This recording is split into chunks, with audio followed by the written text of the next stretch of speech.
Olá, senhoras e senhores. Esperar o pessoal entrar. Live sensacional. Doutora Ludmila. Live mais do que esperada. Outra noite de gala. Vamos ver.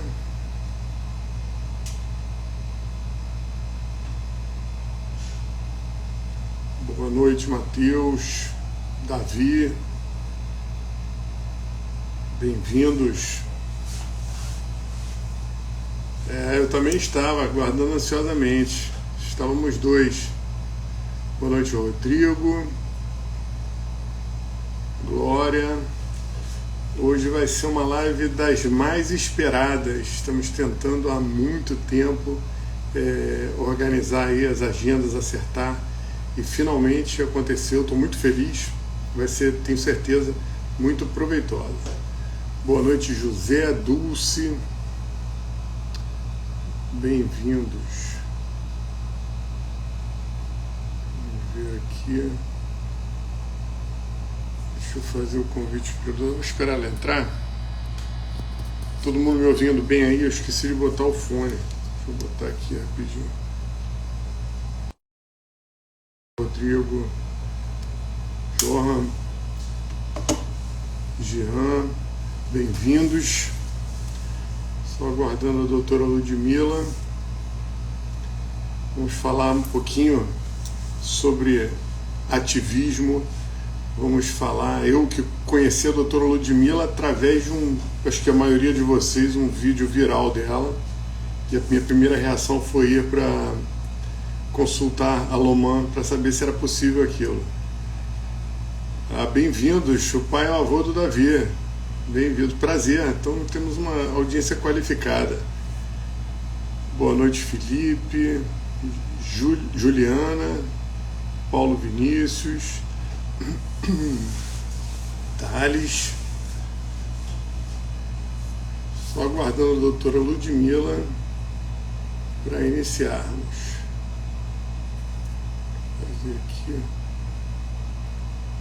Ó, a doutora entrou, mandou mensagem após. Já estamos aqui, doutora. Deixa eu avisar aqui para ela.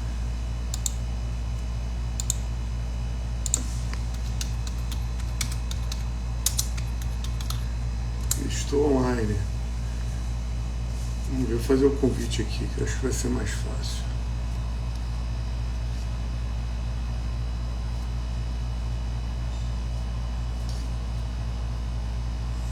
Curioso que não aparece o nome.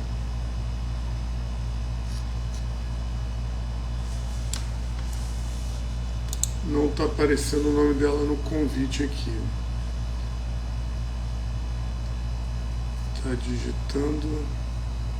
Vocês veem ela aí na sala, não?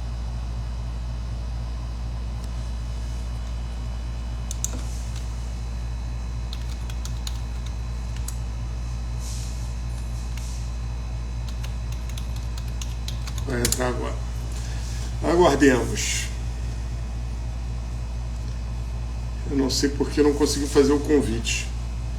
Bom, todos bem-vindos, que eu perdi aí, não dei as saudações a todos. Pois é, o tema da live hoje vai ser inevitável. Vamos falar de ativismo. A doutora Ludmila entrando.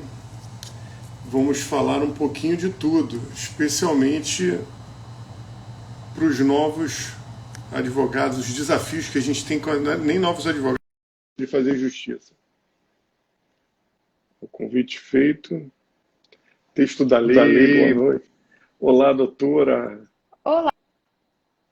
Que prazer enorme. Eu acho que congelou. Não sei se fui eu.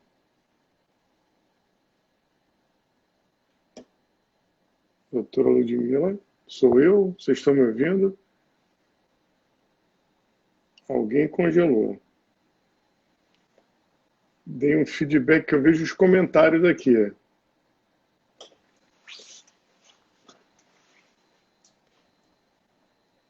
Será que sou eu? Não, acho que a doutora congelou, é isso? Desativar aqui os comentários.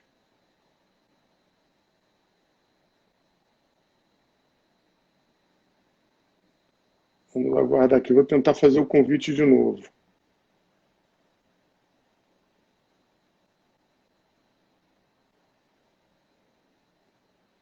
Isso me faz lembrar a live com o doutor Ibis Gandra. Foram 5 minutos de expectativa.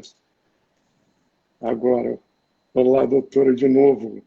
Está me ouvindo? Agora eu acho que foi, né? Foi, agora acho que foi. Pronto.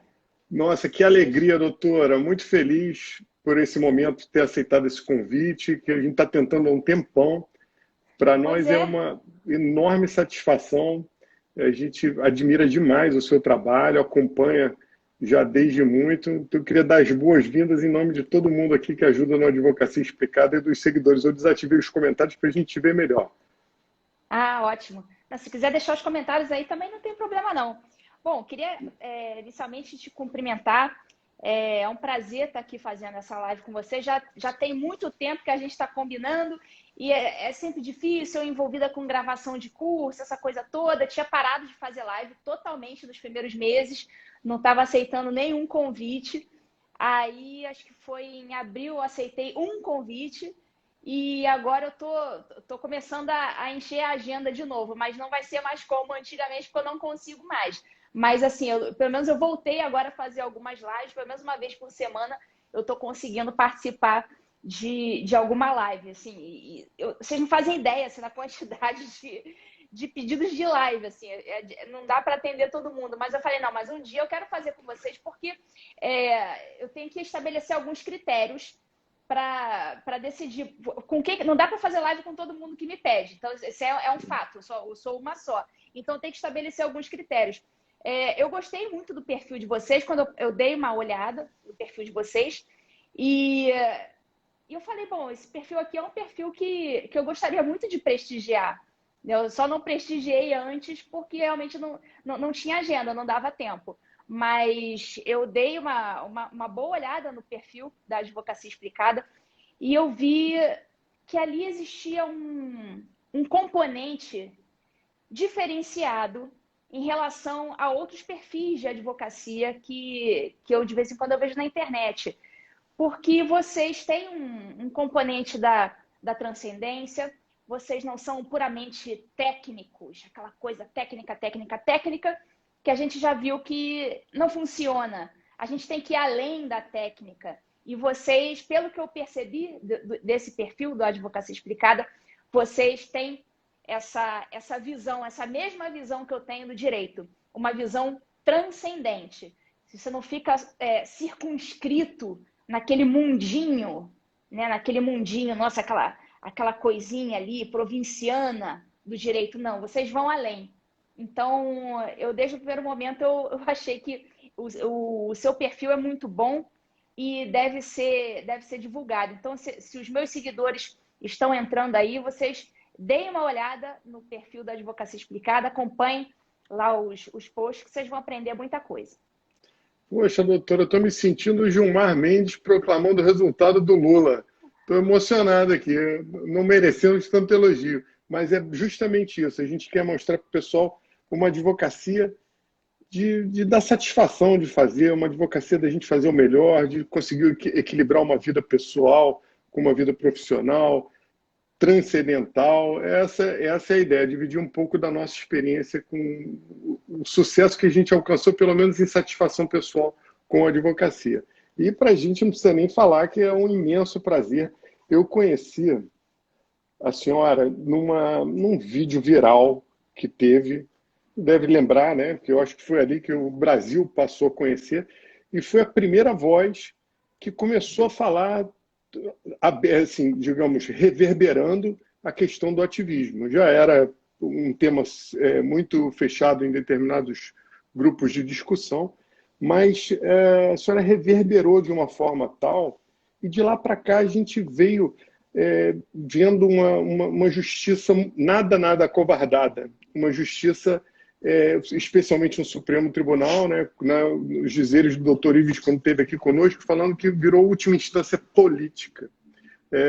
Um dos ministros defendendo uma justiça com ares iluministas para empurrar a história para um patamar civilizatório mais elevado na concepção dele. E hoje a gente vê a jurisprudência mudando sem um fato social, sem um fato legislativo, vê os entendimentos mudando, vê uma atividade política sendo feita. E aí, doutora, de lá para cá, quando a senhora alertou para esse problema, é possível a gente depositar confiança num poder que ganhou essa força tão excessiva que hoje o STF está em todas, até na Copa América? Então, essa sua pergunta é muito importante, porque você tocou no ponto central do problema, a meu ver. O judiciário, ele por meio desse excesso de ativismo, ele ganhou uma supremacia diante dos demais poderes. Então, daí surge uma coisa chamada juristocracia. Eu até outro dia estava respondendo, mas qual que é a diferença entre juristocracia e ativismo judicial? Na verdade, o ativismo judicial é um instrumento para se chegar à juristocracia. Então, a juristocracia é o fim, o ativismo judicial é o meio por onde essa juristocracia vai se instalar. Então, a juristocracia seria, na verdade, não uma ordem jurídica peculiar, mas sim uma nova ordem política. Seria uma verdadeira ideologia e também uma nova ordem política, uma nova ordem de disposição dos poderes. Inclusive, tem um livro que foi traduzido para o português do professor Han Richel, da Universidade de Toronto, chamado Towards Juristocracy, é o Rumo à Juristocracia. Ele foi traduzido pela editora EDA e o prefácio é meu, inclusive. Eu tive a honra de prefaciar essa obra. E o professor Han Richel, ele fala justamente isso, que essa juristocracia que se formou, não é só no Brasil, ele nem menciona o Brasil. Assim, ele fala especificamente de 4 países. Ele estuda toda a jurisprudência da Nova Zelândia, da África do Sul, do Canadá e de Israel. Ele pega ele pesquisa muito, mas é uma grande quantidade mesmo de jurisprudências das Supremas Cortes desses 4 países. Ele faz uma comparação, ele analisa as causas e as consequências dessas decisões e ele chega à conclusão, no final das contas, de que esse excesso de ativismo judicial pelas Supremas Cortes desses países não levou a uma melhoria civilizatória nesses países. Ele chega a essa conclusão. E o mais engraçado, o mais curioso, é que o professor Han Richel é um progressista, né? Na esfera filosófica, ele é um progressista. Ele fez um estudo extremamente honesto e ele chegou a essa conclusão, que me parece uma conclusão acertada, de que aquele excesso de ativismo não culminou nesses países em uma melhoria civilizatória. Ao contrário, culminou em extrema insegurança e vários problemas que ele vai citando nos casos concretos. Então, a gente sabe que esse ativismo judicial exacerbado não acontece só no Brasil. Isso é um fenômeno mundial, não é só aqui. Então, respondendo a sua pergunta, dá para confiar? A gente está vendo uma nova ordem política, como eu falei, essa juristocracia é uma nova ordem política. Então, a gente está num momento de transição, num momento nebuloso, e a gente, pelo menos eu, acredito que você, outros profissionais da área jurídica que estão atentos a esse problema da juristocracia, que isso, na verdade, a gente vê como um problema, não como uma solução, a gente está tentando puxar a corda para cá de novo, dizendo não queremos esta nova ordem política. Nesta nova ordem política, eu não confio, respondendo a sua pergunta. Não confio, porque já sabemos os problemas que resultam daí. A entrega voluntária, muitas vezes, do poder político, do executivo e do legislativo para o judiciário, vai culminar nessa juristocracia. Não é só essa causa, mas no livro o professor Han Richel, ele faz essa análise, que eu considero muito acertada. Ele explica que uma das causas dessa juristocracia é a entrega voluntária. Então, muitas vezes, a gente vê mesmo o judiciário usurpando os demais poderes, usurpando as competências dos demais poderes. A gente vê isso muito no ativismo judicial. Mas na juristocracia, que é algo mais amplo, a gente vê não apenas a usurpação dos outros poderes pelo poder judiciário, a gente vê mesmo uma entrega voluntária do Executivo e do Legislativo ao Judiciário de bandeja, dizendo: o Judiciário resolve isso aqui para mim. Muitas vezes o sujeito que foi eleito, né, na eleição, o deputado, o membro do Poder Executivo, o governador, o presidente, o prefeito, eles não querem tomar determinadas decisões, porque certas decisões são muito impopulares e eles ficam com medo de como o seu eleitorado vai responder àquela decisão, então ele prefere que o judiciário resolva aquilo ali, porque o judiciário, em regra, na maioria dos países, é um poder não eleito. Então, para ele tanto faz se é impopular ou se não é. Agora, para o político que tem que enfrentar aqui no Brasil, enfrentar a eleição de 4 em 4 anos, tomar determinadas decisões, para ele é uma coisa complicada, é uma coisa difícil, ele não quer se responsabilizar. Não é isso que a gente espera dos nossos governantes. A gente espera que eles tomem decisões, que metam a mão na cumbuca mesmo, não tenham medo de tomar decisões polêmicas, né? Não é esse tipo de covardia, mas então muito dessa juristocracia vem também da covardia dos membros dos demais poderes que não querem tomar suas decisões e entregam de bandeja para o judiciário decidir. Aí daí começa aquela jurisdicionalização da vida, né? A judicialização da vida. Tudo é judicializado, que ninguém quer resolver nada e joga a bola para o Poder Judiciário. Então, esse sistema da juristocracia, a gente sabe que não dá certo, porque culmina, pelo menos aqui no Brasil, como são 11 ministros do Supremo, culminaria na entrega voluntária do poder a 11 pessoas não eleitas. Então, não é um sistema confiável. Perfeito. E o diagnóstico do livro me parece muito acertado, porque, no final das contas, você transfere a vontade popular para quem não tem representatividade. E essas decisões principiológicas, decisões muito voláteis, né? Um éter, né? Princípio pode ser qualquer coisa que o julgador deseje. Faz com que o judiciário tome um protagonismo e paute questões que o próprio legislativo não tem coragem de fazer. A gente tem aí alguns exemplos, né? A questão da união civil entre homossexuais, questão do aborto até o 3º mês, audiência de custódia, tem uma infinidade de questões, a penalização de crimes hediondos, não da forma como o legislador quis. Então tem vários matizes de interferência. Tivemos até recentemente outro livro que a senhora prefaciou, né, que é o Inquérito do Fim do Mundo, e chegamos a esse cúmulo do absurdo. A senhora crê que a gente está vivendo assim, um risco de uma ruptura institucional por conta desse ativismo, por conta desse poder exacerbado? Sim, aí só uma correção, eu não prefaciei o Inquérito do Fim do Mundo, eu sou coautora mesmo. Coautora, desculpe, eu que estou louco. Eu falou não, prefácio, eu fiquei com prefácio, prefaciou outro. Prefaciei outro. Imagina. A juristocracia, ela configura uma ruptura democrática, sem dúvida, por isso que ela não é nem um pouco desejável. Porque quem é que você elege? Ninguém aqui foi lá na urna eletrônica e digitou o número do Gilmar Mendes. Ninguém foi lá e digitou o número da Rosa. Ninguém digitou o número do Marco Aurélio. Ninguém fez isso. Né? A gente digita o número daquelas pessoas que vão tomar decisões políticas que vão culminar nas regras que vão viger na nossa sociedade. Né? Cabe ao judiciário respeitar estas regras desde que elas estejam de acordo com a Constituição.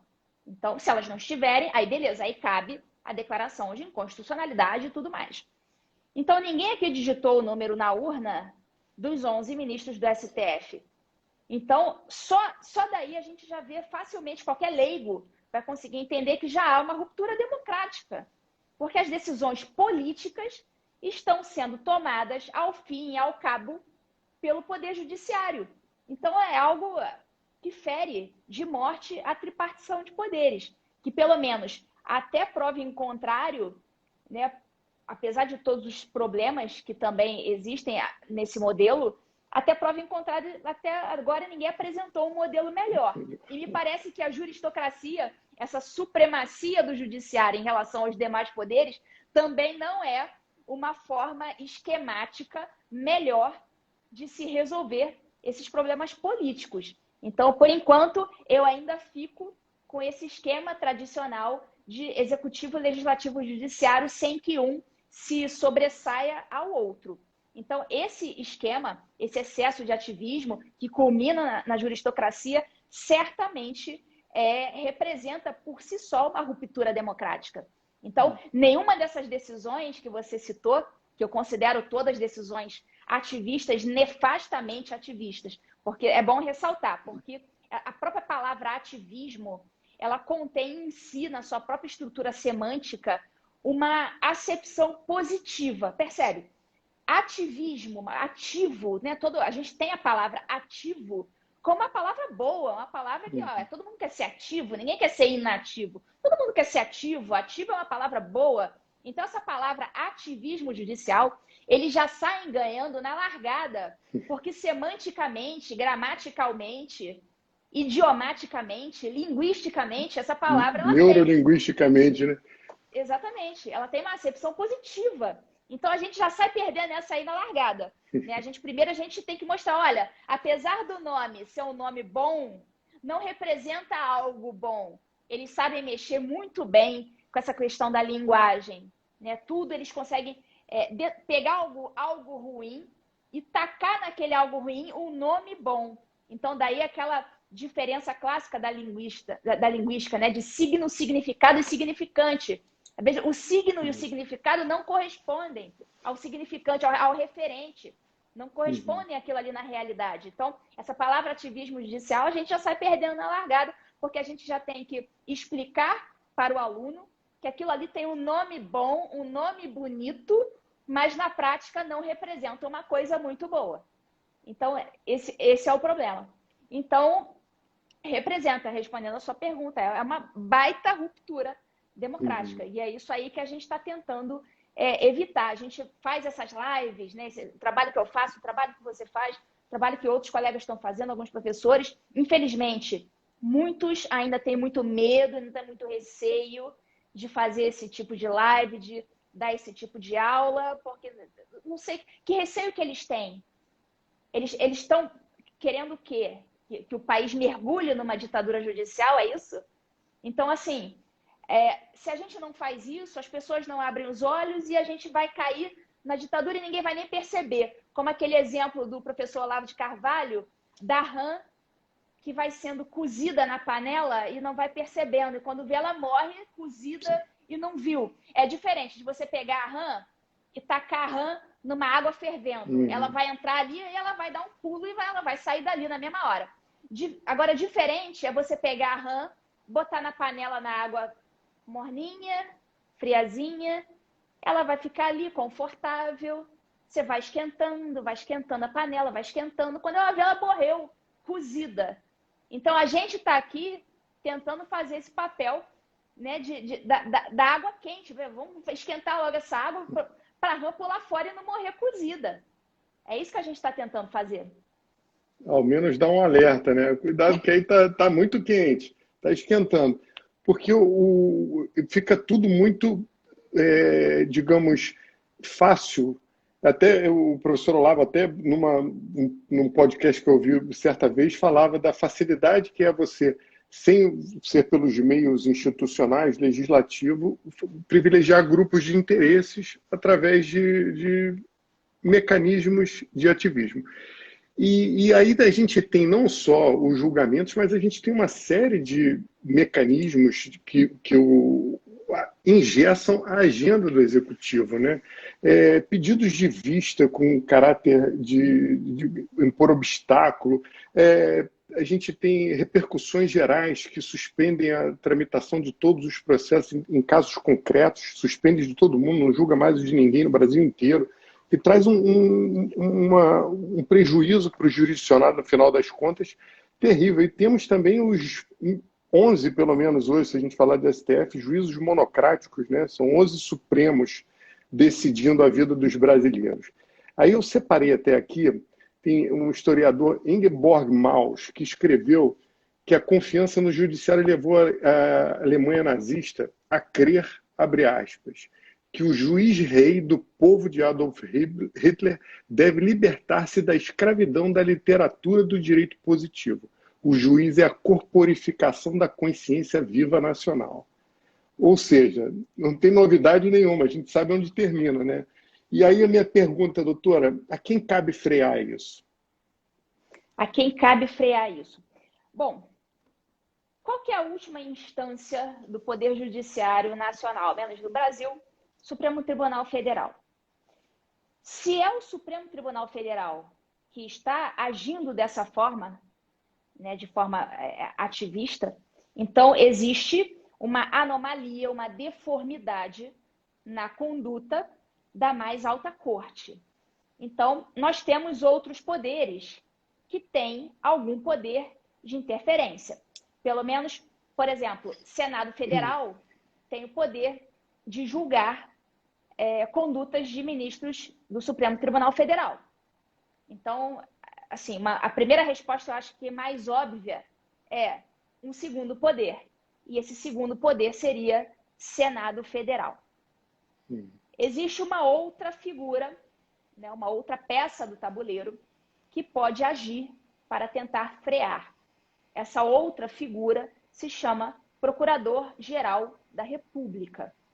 É uma segunda, então já temos uma outra peça no tabuleiro que pode agir aí. Uma terceira peça do tabuleiro que pode agir se chama Presidente da República, na medida em que cabe a ele a escolha dos nomes que vão compor aquela Suprema Corte. Então, se as escolhas do Presidente da República, referendadas pelo Senado Federal, forem mais escolhas, se o Presidente da República escolhe pessoas ativistas para comporem a Corte, em última instância, quem colocou o Presidente da República lá? O povo. Então, existe aí, de fato, um sistema de freios e contrapesos. Aí, resta saber, todos esses poderes estão funcionando de forma regular ou algum deles está funcionando de forma anômala, está funcionando com deformidades. Então, se um está funcionando com deformidades, a gente tem que torcer para que os outros não estejam, para que os outros consigam impedir que aquele poder que esteja deformado continue atuando de forma anômala. Então, Senado Federal, será que percebe essas anomalias? E será que o Senado também não está atuando com deformidade ao não perceber ou ao fingir que não percebe? Então, aí nós temos um segundo problema. Quem botou o Senado lá? O povo. Então, no final das contas, assim, é até meio lamentável. É meio que o povo, ele quase que... É meio cruel falar isso, mas ele quase que merece o que tem. Porque é o povo que escolhe essas pessoas. O povo só não escolhe os membros do Poder Judiciário. Mas o sistema, ele tem meios, ele tem formas de fazer impedir que essas coisas aconteçam. Só que de uma série de mais escolhas, o que inclui também as escolhas populares, a gente chegou também nesse estado de coisas. Então, é um sistema ruim que se retroalimenta. Porque também muitas dessas escolhas são fruto de uma má percepção da realidade por parte do povo. E, por sua vez, aquelas pessoas que poderiam ajudar que elas enxergassem não enxergavam. E a coisa vai se retroalimentando. Então, mas eu tenho uma perspectiva... Eu não sei se eu sou excessivamente otimista, mas eu acredito que o Brasil ele tá tendo um protagonismo mundial em matéria de despertar. A gente vê que alguns países da Europa assim, já sucumbiram às ideologias, já sucumbiram ao progressismo. Tem países, acho que outro dia eu estava lendo uma reportagem, não sei se foi na Alemanha, acho que foi na Alemanha, que pais estão sendo presos porque não querem que o filho assista a aula, o filho de 6 anos assista a aula sobre criança travesti. Uma coisa assim. Acho que é Noruega. Pode ser Noruega, Alemanha, enfim.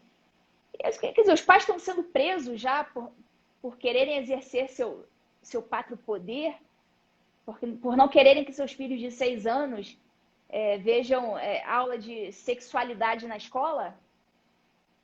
Então, no Brasil, nós ainda não chegamos neste ponto, e o Brasil me parece que tem uma força excepcional, né? Uma multidão despertando, multidão essa que a gente não vê nos outros países, alguns da Europa que já sucumbiram, e a gente não sabe o que vai ser desses países.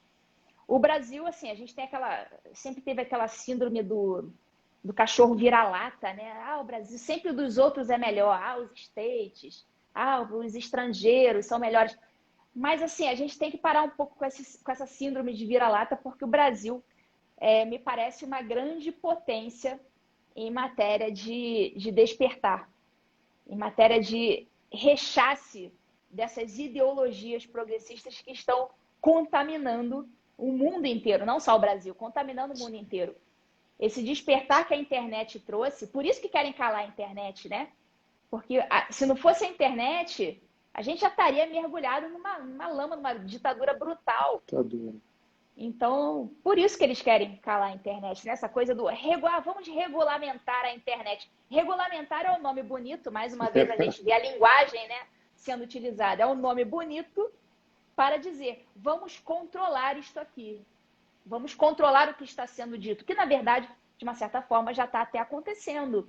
A gente vê aí perfis conservadores caindo, canal de YouTube caindo, porque acharam que não estavam falando coisas legais, porque não concordaram com o que estava sendo dito. Então já tem coisas muito sérias acontecendo. Mas aqui ainda existe uma grande resistência. Então eu sou excessivamente otimista em relação ao Brasil nesse sentido. Que bom ouvir isso. Bom, e no final das contas a gente tem então que todo poder emana do povo, né? Somos nós, povo, responsáveis no final das contas indiretamente por todo esse mecanismo. E aí eu vou já emendo até na minha próxima pergunta, já antecipou até a minha próxima pergunta, que seria o seguinte: a gente teve aqui também o juiz Fábio Rodrigues Gomes, escreveu um livro muito interessante, O Retorno ao Positivismo Judiciário, Reflexões de um Juiz Desiludido. É muito interessante, ele fala sobre ativismo e ele dá no final uma sugestão de como combater. Aí ele faz uma comparação interessante, que o juiz deixou de ser a inteligência artificial que interpreta o algoritmo que é a lei. Que hoje a coisa está aleatória, você não sabe o que esperar. O ministro Visgandra esteve aqui também conosco e falou que o ativismo é uma doença, uma patologia, ele falou com todas as letras. E esse poder, essa questão da falta de representatividade do judiciário, porque só indiretamente pela vontade popular, né, por eleger o presidente, é que acaba nomeando os ministros. Usar o termo dele, do progressista, esse empoderamento do judiciário, ele é um pouco também... a gente está permitindo que esse judiciário torne a consciência do povo sem a representatividade, ditando com esse ar iluminista, botando a gente num patamar civilizatório mais elevado na concepção deles, quando que o trato da sociedade é uma sociedade conservadora. Há também um componente de covardia na última ponta, no povo, ou é só ignorância? Não, eu não acho que haja um componente de covardia da parte do povo, não. Eu acho que o povo ele pode ter escolhido mal alguns representantes, né? Mas da parte do povo, o povo não está satisfeito com isso, a gente sabe. O povo é predominantemente conservador.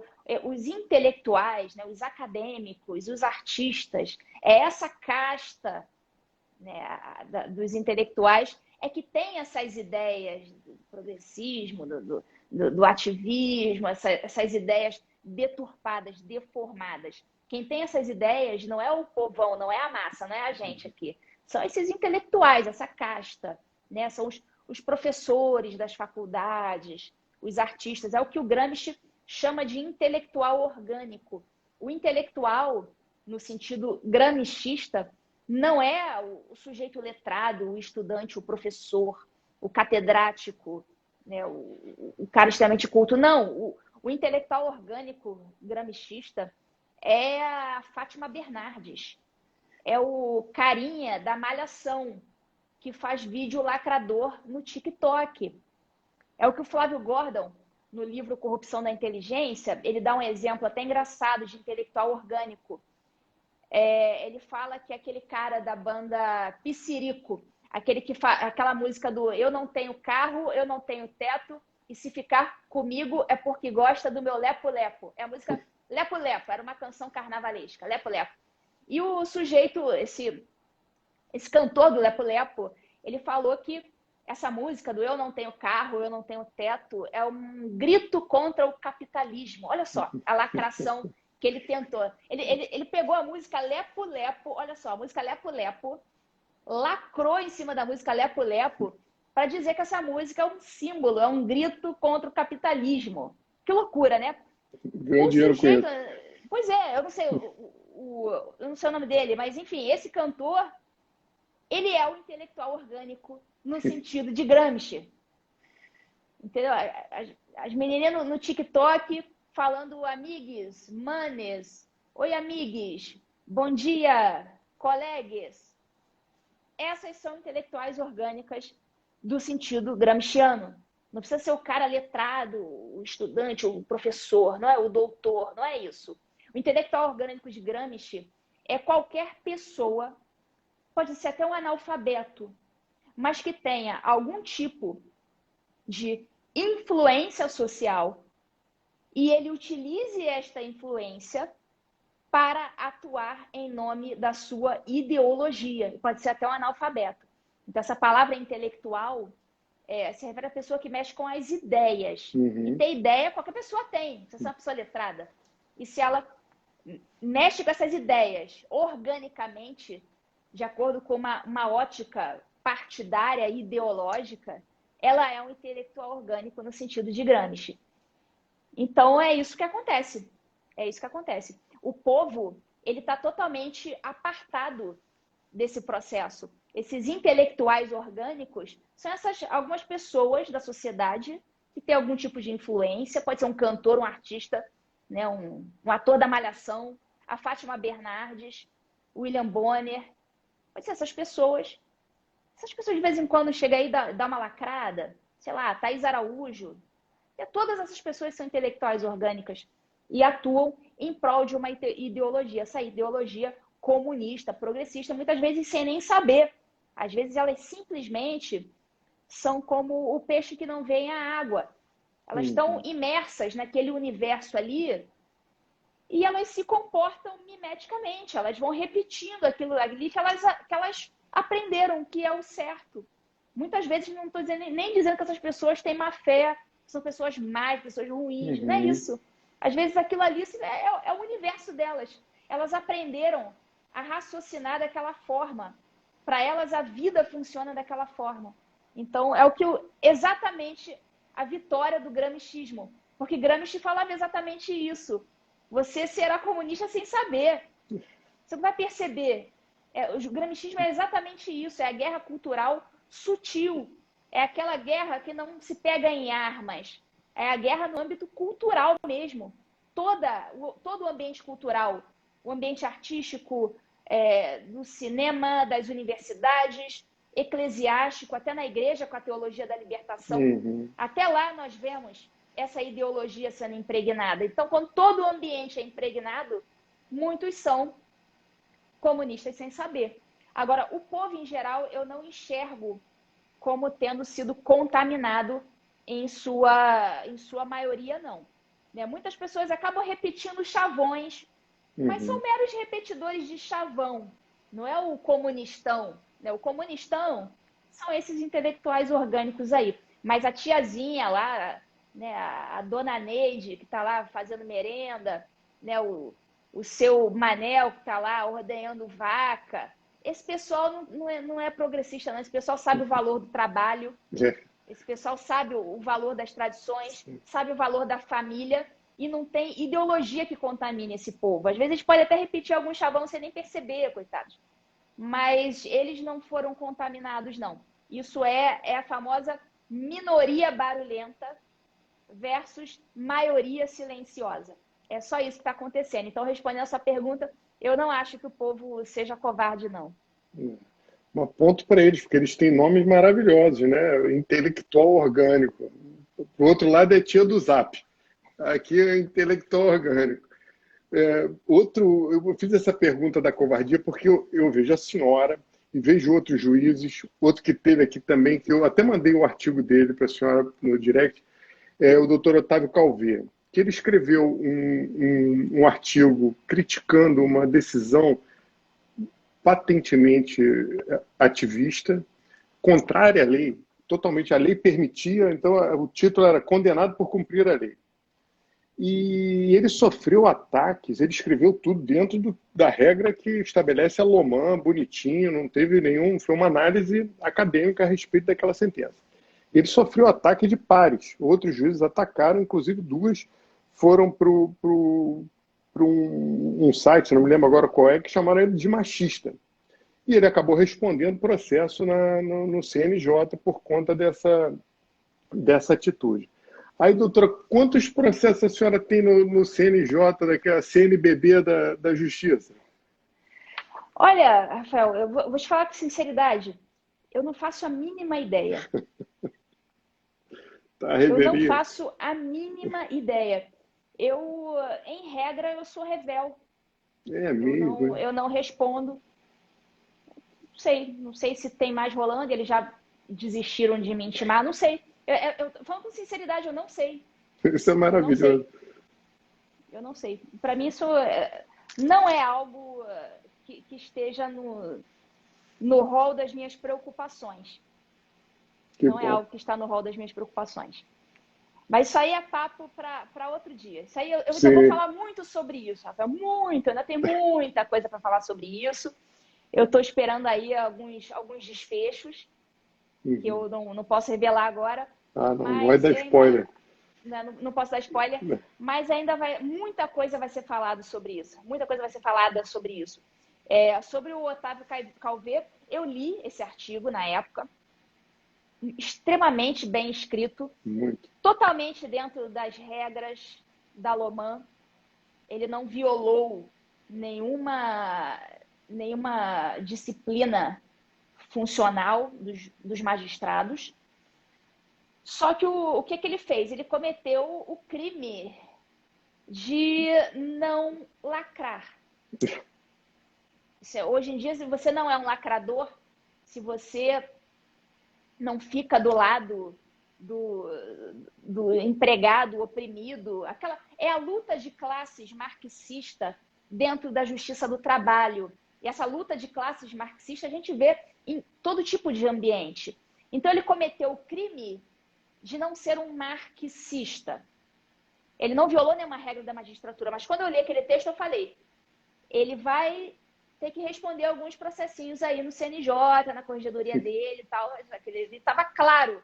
Porque hoje em dia, mas Ludmila, mas ele não violou nenhuma norma da Loman. Mas vem cá, você acha que você está no império da lei ainda? Nós não estamos mais no império do direito.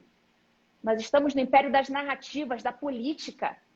Então, hoje em dia, não adianta falar assim, mas eu estou dentro da lei. Não, eu sei que você está dentro da lei. Eu sei que você está dentro da lei, mas mesmo assim você vai responder. O que é o inquérito do fim do mundo? Ali não vige mais a lei. Não estamos mais sob o império das leis. Eu não sei se as pessoas já perceberam isso. À vontade. Então, é por isso que é tão importante para a nossa segurança jurídica, para a segurança jurídica de um país, você não ter pessoas ativistas ocupando determinados cargos de autoridade. Você precisa ter pessoas com os pés no chão, que sejam respeitadoras das leis, ainda que as leis não sejam tão boas assim. Eu digo o seguinte, eu não concordo com muito do que diz a nossa Constituição. Eu acho que nossa Constituição ela tem muito o que melhorar, mas eu a aplico integralmente até nos pontos que eu não gosto. Eu aplico, por exemplo, a Lei de Execuções Penais. Você acha o quê? Que eu acho linda a Lei de Execuções Penais? Eu não concordo com vários pontos da Lei de Execuções Penais, eu não concordo com inúmeros pontos do Estatuto da Criança e do Adolescente. Eu acho que é uma lei frouxa, mas eu aplico. Eu aplico até nos pontos em que eu não gosto, em que eu discordo. Por quê? O Estado não está me pagando um salário para eu gostar ou desgostar de alguma lei. A única coisa que me é deferido fazer é declarar inconstitucionalidade incidental caso eu verifique que há alguma inconstitucionalidade. Eu vou justificar, vou fundamentar, vou dizer qual é o trecho da Constituição que aquela norma viola e naquele ponto ela vai deixar de ser aplicada. Isso aí cabe ao juiz fazer, ele é pago para fazer isso. Agora ele não é pago para dizer, não gostei dessa parte. Aí ele saca um princípio jurídico da cartola, o princípio da proibição do retrocesso. Meu amigo, de onde que tu tirou isso? Proibição do retrocesso. Onde que isso está escrito? Isso aí algum cara, algum doutrinador chegou lá e escreveu um livro, a proibição do retrocesso. Aí todo mundo começa a repetir aquilo, igual um papagaio. Aquilo não está escrito em lugar nenhum. Aí quando você não gosta de uma norma, aí você diz que ela viola a razoabilidade. Meu amigo, você simplesmente não gostou da norma, é simplesmente isso. E não conseguiu achar nenhum princípio constitucional real para você justificar a inconstitucionalidade que você quer. É só isso. Então, o que a gente está vendo é uma profusão de juiz de quarta camada que não aguenta as suas vontades sendo violadas. Eu não gostei disso, a minha vontade foi violada. Eles não aguentam isso. Não aguentam isso. A gente precisa de mais do que sabedores de direito. Então, eu já fiz esse diagnóstico. O problema de hoje não é a questão de não saber direito. A gente não está mais nessa esfera, nessa clave. A gente não está mais funcionando nessa clave. Não é questão de não saber direito. Você passa no concurso, você está sabendo direito, pelo menos o mínimo ali razoável para você exercer bem as suas funções. Pode não ser um expert. Você está minimamente ali por dentro. O problema não é o direito. O problema é a ideologia. Quando a ideologia entra, o direito sai. E mais do que a ideologia, tem algo ainda que está superior a isso. É uma capacidade de enxergar o ambiente manipulatório em que ele está inserido. Então, essa habilidade é o que eu digo que é a habilidade dos profissionais do século XXI. Então, o profissional do direito, ele vai ser um profissional apenas mediano. Apenas mediano. Se ele entender o direito, tudo, eu sei a Constituição inteira. Eu sei o Código Penal inteiro. Pois bem, muito bem, você é apenas medíocre. Saiba disso. Para você ser um baita profissional, você vai ter que passar disso, meu amigo. Compreenda, você vai ter que passar muito disso. Você vai ter que... Vem cá. Você é um juiz, tá? Perfeito. Passou no concurso? Meus parabéns. Tá. Por enquanto, você para mim é apenas medíocre. Diga para mim se você é capaz, juiz, de entender quando alguma demanda chega lá na sua mão, alguma demanda de alguém que está querendo usar o poder judiciário para prejudicar outrem. Uma perseguição política, você sabe identificar? Ou você vai dar a liminar? Se você der a liminar, em caso de perseguição política, meu amigo, você não é juiz, não. Você é apenas um otário que não está exercendo dignamente as suas funções. Você é um idiota, é só isso. Então, pode saber, ele pode até saber o direito. Mas se ele não conseguir ir além do direito e identificar toda a clave de manipulação que a gente está vivendo hoje, já era. Ele é um mau profissional. Simples assim. As pessoas não estão conseguindo identificar que essa habilidade de enxergar o que está por trás é a habilidade do século XXI. Então, para quem é operador do direito, um advogado, um juiz, um delegado, um promotor de justiça, se você ficar só no direito, meu amigo, você vai ser apenas um profissional medíocre. Você vai ter que ir para a literatura, para a geopolítica, para a sociologia, até mesmo para a psicologia, porque você vai ter que entender sobre os processos de manipulação.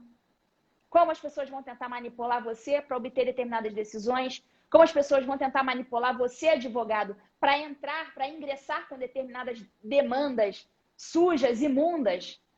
Você está preparado para isso? Para dizer um não quando você precisar dar para algum cliente? Se você é juiz, você está preparado para negar uma liminar politicamente correta que você foi instado a dar? Você está preparado para enfrentar a opinião pública, o pelourinho do século XXI? Você está preparado para isso? Se você não está preparado, você não tem a habilidade necessária para ser um bom profissional daqui para frente. Lamento, mas você é apenas um profissional medíocre. Não tem liberdade, né? Nossa, isso é incrível.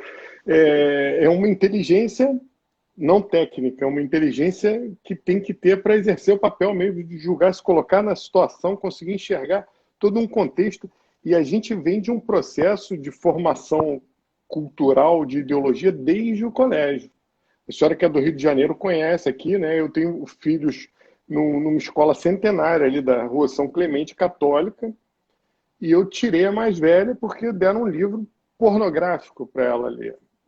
Pornográfico. Era uma coisa assim espetacular, mas foi prêmio Jabuti.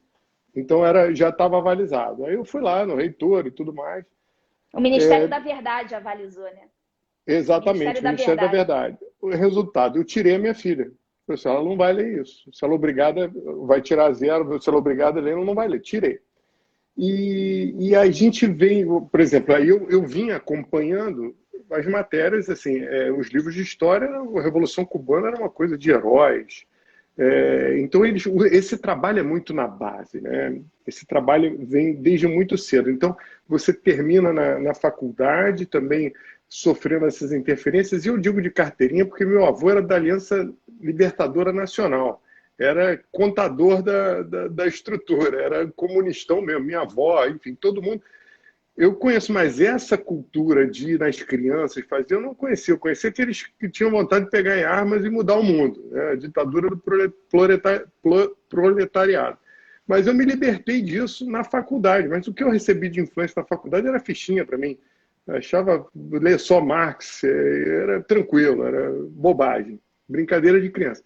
Mas repetir é muito fácil. Aí você pega jovens, eles vão repetir esses bordões, essas ideias prontas, porque chegar à verdade é muito mais complicado, é um processo mais doloroso. E a senhora, melhor do que ninguém, pode dizer, pais que estão na situação que eu estive, agora ainda estou com dois, né, que eu tenho que arrumar outra escola. Qual é a receita do detox ideológico para quem quer se libertar disso, doutora? Olha, isso aí teria que ter uma outra live só para responder essa pergunta. Eu vou fazer uma simplificação grotesca por favor, para tentar atender aí a tua pergunta. Fórmula para se livrar disso aí. Em última instância, você vai ter que aprender a conviver com a solidão. Como o professor Olavo, ele sempre fala, conhecer é um ato de solidão. Você vai viver no meio de mediocridade, que a partir do momento em que você conhecer algumas coisas, vier a conhecer algumas coisas, você vai ser ridicularizado pelos ignorantes que não vão sequer compreender o que você sabe. Você vai tentar falar, vai parecer aquela conversa de bêbado, porque as pessoas não vão te compreender. Então, a primeira coisa, você vai ter que suportar aquela solidão, você vai ter que suportar aquela ridicularização, e vai ter que se manter firme. Você é capaz disso? Então, eu sempre pergunto para os alunos, vocês são capazes disso? Se você não é, se você ainda é vergado, é moldado pela opinião do teu cunhado no grupo de Zap, meu amigo, você está fadado à burrice eterna. Você vai ser um eterno ignorante. Você vai ser um eterno ignorante, eu lamento, você não vai conseguir se livrar daquilo ali.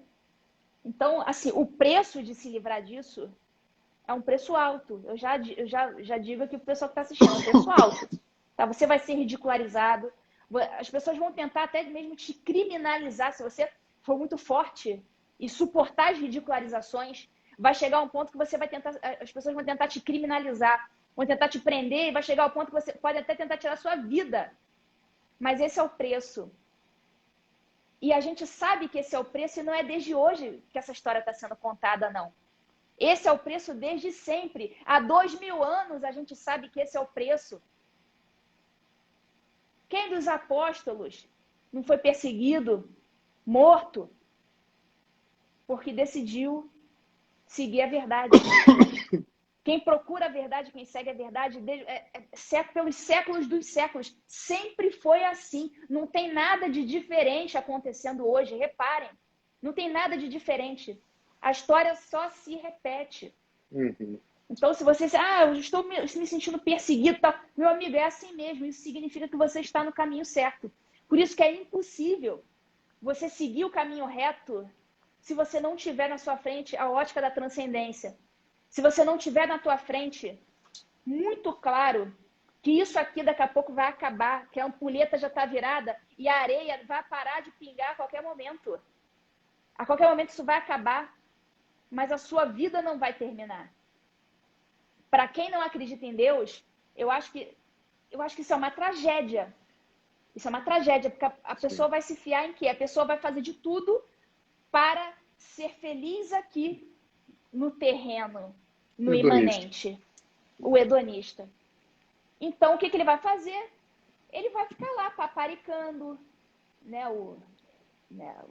o comunistinha lá do grupo de Zap, ele vai frequentar lá os convescotes, né, lá as festinhas dos desembargadores, a festinha lá na OAB, ele vai querer ser chamado, ele vai querer ser convidado, porque para ele, como ele não tem Deus, para ele aquilo ali é o Deus dele, aquilo ali é o que ele endeusa, aquilo é o bezerro de ouro, é o que ele idolatra. Então, todas as decisões que ele tomar vão ser decisões mundanas, vão ser decisões que vão dar uma recompensa para ele. A recompensa para ele vai ser o quê? O tapinha nas costas do cunhado do grupo de Zap. Ele vai receber isso? Vai receber. E isso é tudo que ele vai receber na vida, nada mais. Essa é a recompensa dele. Agora, se você suporta até o final, em nome da verdade, a tua recompensa não vai ser desse mundo. E é essa mensagem que eu deixo. Não tem como você agir corretamente se você não agir na ótica da transcendência. Que maravilhoso. Que maravilhoso. Eu tinha 2 desejos. Um de fazer uma live com a senhora e o outro nesse cenário aí, com essa guerra espiritual aí sendo travada, maravilhosa essa tela atrás. Mas eu concordo plenamente, doutor, aí é papo realmente para outra live, porque eu tenho um testemunho de me libertar disso e o caminho não pôde ser diferente desse, né? Completamente por aí, olhando para cima e aceitando, porque é a busca da verdade que dá a mão para Deus e vai adiante que a gente chega lá. Mas isso me leva a uma pergunta, doutor. Olha, se deixar, a gente vai até amanhã. Eu fico agoniado com o seu tempo, porque eu tenho uma lista enorme. Mas eu queria fazer só mais uma perguntinha assim, para contextualizar esse ponto específico, que a gente costuma falar muito sobre a importância da filosofia para exercer a profissão da advocacia. E tudo que a senhora fala aí tem muito elemento filosófico, né? A senhora recomenda, não é tão importante, depende do amadurecimento. Qual é a sua ideia assim, da importância da filosofia e do conhecimento da história para os advogados? Isso é absolutamente fundamental, porque qual que é o papel do filósofo, né? O que é a filosofia? É a busca da verdade. É a busca da verdade. Então, a gente está hoje em dia mergulhado nesse mar de mentiras, nesse mar de narrativas, em que você tem que ficar o tempo inteiro, o que é fake news, o que não é, devo acreditar nisso, o que não devo acreditar, devo acreditar. A gente está num mar de mentiras. Então, a filosofia ela vai te possibilitar saber identificar melhor, pelo menos seguir os caminhos da verdade. Então, você pode até quebrar a cara ali, quebrar a cara aqui, mas você vai sempre perseguir a verdade e não perseguir o seu bem-estar. Muitas vezes a verdade vai ser algo duro, não vai ser algo que vai te levar ao bem-estar. Então, saber diferenciar isso é papel do filósofo. Então, se você está simplesmente no direito, lendo ali teu manual de direito tributário, meu amigo, você está no sal, não vai arrumar nada na tua vida. Você vai viver num mar de mentiras. Então, a filosofia vai te ajudar a trilhar o caminho da verdade. Maravilhoso. Doutor, a gente tem uma tradição aqui dos nossos convidados sempre deixarem a indicação de 3 livros que considera relevante, tal, que a gente faz uma arte depois para deixar no nosso feed. Aí eu queria pedir essa gentileza. Eu ainda tinha uma última pergunta, que era saber qual é o seu maior orgulho na sua trajetória como magistrada. Como magistrada? Sim, o maior orgulho na sua trajetória, porque o papel que você está fazendo de professora é algo fantástico, né? Está transformando vidas, levando muita gente para dobrar o joelho também e entender como funcionam as coisas. Sim, é exatamente essa. Você já até respondeu a minha pergunta. Assim, como magistrada, eu faço o meu trabalho de forma regular, não tenho, assim, não tenho uma grande projeção, até porque eu sou juíza, sempre fui juíza em cidades pequenas. Então, assim, é um trabalho absolutamente regular. Eu não tenho exatamente nada excepcional para falar sobre isso. O que eu acho que eu, eu excepcionei foi justamente na minha atividade de professora. Isso sim. Então, você vê que nas minhas redes sociais eu sequer faço menção à minha profissão. Sim. Eu não faço menção. As pessoas sabem, enfim, sabem. Né? Até uns 2 anos eu até mencionava, como todo mundo faz, né? Quem é advogado em direito de família. Ah, tá, eu sou enfermeiro. Ah, eu sou médico, eu sou engenheiro. É normal colocar profissão regular nos perfis, né? Até uns 2 anos eu colocava. De uns 2 anos para cá eu tirei. E justamente tem alguns motivos que não podem ser revelados agora, vão ser revelados um dia, mas um dos motivos é exatamente esse. A minha função na internet não é de magistrada. E eu não queria também fazer confusão com isso. As pessoas estão Sim. confundindo as coisas e ainda confundem, mesmo sem eu fazer menção há 2 anos, ainda assim confundem. Então, eu nem menciono, não falo, pessoal, fala aí um pouco pra gente do seu dia a dia como magistrada. Eu respondo, se já viu meus stories, eu respondo, não vou falar. Se você quiser saber aqui das minhas coisas aqui como professora no Instagram, acompanhe, mas como juiz eu nem toco nesse assunto. Tem um nome bem Então, redondo lá, um nome bem destacado, é não, ótimo aquele nome. não vou falar. Simples assim, não vou falar. Isso para mim não é um assunto. Não é um assunto. Então, aqui então, o que é mais marcante na minha trajetória? Então, não seria a magistratura, não. Seria a minha função de professora. O trabalho que eu faço na internet. A minha função de magistrada, eu faço aqui numa cidade pequena, tem um alcance extremamente pequeno, né, ali, regional, municipal, regional, cidades pequenas. Não tem exatamente um alcance. É um trabalho digno, um trabalho honesto, mas não é um trabalho que tenha alcance. Tá? O trabalho de professora é infinitamente mais importante, superior. E é um trabalho, inclusive, que eu faço de graça. E nos meus, aqui agora, 10 horas da noite, nos meus horários de folga. Esse meu trabalho é o trabalho que eu considero mais marcante na minha trajetória. Porque através dele, né, eu consigo levar essa mensagem, abrir os olhos de tantos outros profissionais e até mesmo de estudantes de direito que estavam mergulhados nesse mar de doutrinação e não tinha ninguém que lhe abrisse os olhos, ou em algum momento, até há outras pessoas na internet, mas em algum momento o cara se deparou com o meu perfil e descobriu algo ali, assim como eu descobri com outro professor chamado Olavo de Carvalho. Então, assim, eu descobri com o Olavo, outras pessoas descobriram comigo, outras pessoas vão descobrir aqui com você. Então, é bom que esse tipo de profissional, de professor da internet, do fazedor de live, como a gente está fazendo aqui, isso aqui é excepcional, isso aqui é importantíssimo. Isso aqui é a guerra cultural. A gente está segurando a corda do outro lado. Essa live é uma manifestação da guerra cultural. A gente está defendendo nosso país, defendendo nossa pátria, defendendo a nossa ordem jurídica, defendendo o resgate do nosso direito que se perdeu para a política. Então, respondendo a tua pergunta, seria realmente essa minha viralização, digamos assim, nas redes sociais, seria um momento mais marcante na minha trajetória. Até porque a sua condição de magistrada é um adereço, que todo mundo conhece.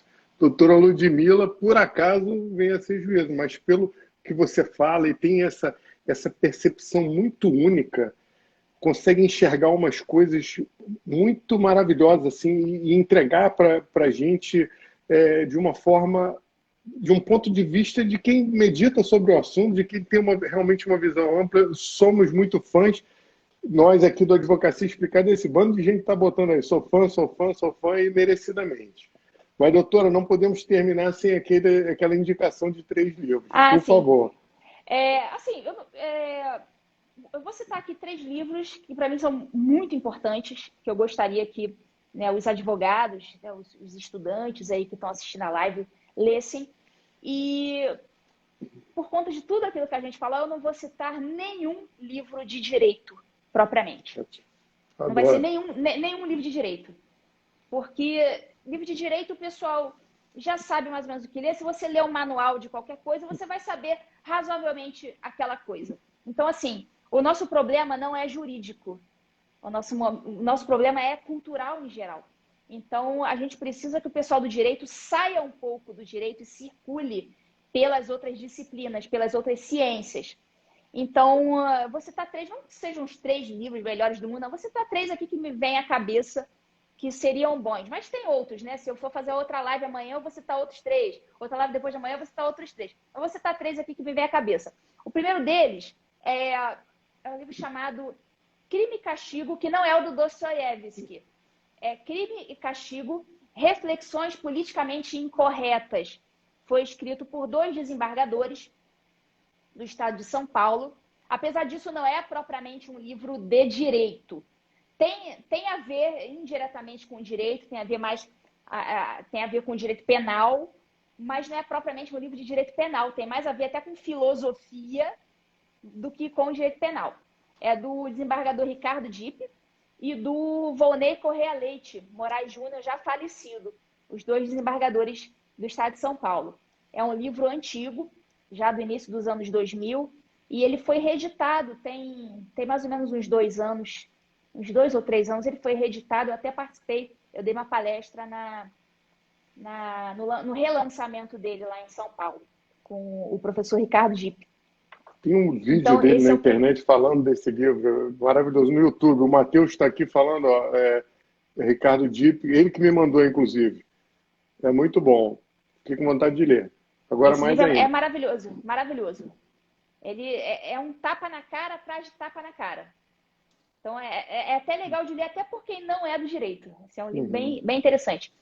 Os outros 2 livros são, eu recomendo muito que o pessoal leia, um dos livros que eu citei aqui para cá nessa live, chama A Corrupção da Inteligência, do Flávio Gordon. O Flávio Uhum. Gordon é um antropólogo. Tá? Então, esse livro, ele é maravilhoso. É maravilhoso. Ele fala muito dessa questão que a gente até falou nessa live de hoje, a questão do gramichismo, a corrupção da linguagem, como aquilo vai corrompendo mesmo as inteligências, destruindo as inteligências da pessoa. Então, esse Uhum. livro é muito importante, é um livro bom de ler, não é um livro difícil, não, tá? É um Uhum. livro fluido, você lê tranquilamente. E o terceiro livro, que eu acho importantíssimo, é um livro do professor Olavo de Carvalho, e é um livro que não é um livro difícil, não é um livro profundamente filosófico. Então, por isso, para quem nunca leu Olavo de Carvalho, por exemplo, eu recomendo que comece por esse livro. É uma boa opção para se começar na literatura de Olavo de Carvalho, que é um livro chamado Imbecil Coletivo. Uhum. Então, nesse livro, Imbecil Coletivo, um livro da década de 90, o professor Olavo dá uma saravada nos artistas, nos intelectuais Intelectuais orgânicos que faziam sucesso naquela época, tal. Então ele começa ali a mostrar para o grande público que as coisas não funcionam assim. Então foi, né, um escândalo na época, ninguém queria, Olavo de Carvalho, que absurdo, não sei o que. Ele falou um monte de verdade ali que os artistas e os intelectuais, os professores universitários nunca tinham ouvido ninguém falar. Então esse livro, ele chega a ser engraçado em muitos pontos, né? Chega a ser bem engraçado, mas profundamente verdadeiro. Sim. Então, apesar desse nome, você tá mandando ele ler o Imbecil Coletivo, assim, tô mandando você ler o Imbecil Coletivo. Eu li o Imbecil Coletivo já há muitos anos e, de fato, é um livro maravilhoso. Ele mostra como que formam-se esses coletivos mesmo de imbecis. As pessoas vão se imbecilizando umas às outras e se aplaudindo. Então, você vê, às vezes, aqueles congressos, né, daquelas pessoas. Não tem ali, vamos fazer um debate. Não tem ninguém debatendo, tá todo mundo do mesmo lado, entendeu? Ninguém ali tem coragem de chamar um Bené Barbosa para discutir, entendeu? Ninguém tem coragem discutir com esses caras. Bota todo mundo ali para se aplaudir mutuamente e ficar se imbecilizando mutuamente. Então, esse livro, ele abre muitos olhos para essa questão. Então, ficam aí esses 3 livros aí de dica. Crime e Castigo, Reflexões Politicamente Incorretas, A Corrupção da Inteligência, do Flávio Gordon, e O Imbecil Coletivo, do Olavo de Carvalho. Depois a gente faz uma arte bonitinha com a sua foto, vai ficar lá no feed e a gente vai divulgar. E ele ainda tem um aspecto legal da cultura, que é maravilhoso nesse livro. Ele diz o que é a cultura na nossa Constituição e é espetacular. Doutora, muito obrigado. Foi um imenso prazer, uma realização. Desejo todo o sucesso do mundo e tem que respeitar muito, porque faz nos horários de folga. Esse dia estava 2 horas da manhã e, como uma boa mulher vaidosa, se maquia, se prepara. Minha mulher que diz, convidar a mulher é complicado, porque a gente tem que cabeleireiro, fazer a unha e tal. É difícil, tem que respeitar muito. Obrigado pelo seu trabalho, pela sua existência e rezo pela senhora. Obrigada, amém. E contem comigo aí para divulgação, pessoal que está aqui, que me segue, sigam a Advocacia Explicada. Vamos passar um pouquinho daquele nível técnico para um nível mais transcendente. Vamos dar um passo além aí dessa tecnocracia que nos inseriram aí, nós estamos mergulhados no Brasil. Então sigam aí a Advocacia Explicada. Eu gostei muito dessa live e fiquem com Deus também. Contem comigo. A gente quer muito. Eu vou aproveitar só abusar. Doutora, já chorou com a atuação de algum advogado assim, brilhante, em pleno julgamento, como a gente já viu acontecer na justiça, as lágrimas? Eu nunca chorei com nada. Eu nunca chorei no exercício da minha profissão. Porque tem uns ministros bem emotivos, né? A gente vê uns ministros emotivos que me soam. Então, eu queria saber, tivemos alguns juízes aqui, eu queria saber se é natural, se pode acontecer, mas eu acho que não, é um caso único. Doutora, obrigada. Comigo nunca aconteceu, não. É caso único, pode ter certeza. Obrigado, sinta-se abraçado. Quando vier ao Rio, vou pegar meu autógrafo no beleza. Inquérito do Fim do Mundo. Vambora, eu aviso. Obrigado. Tchau, doutora. Tchau, fica com Deus. Tchau. Obrigado a todos também.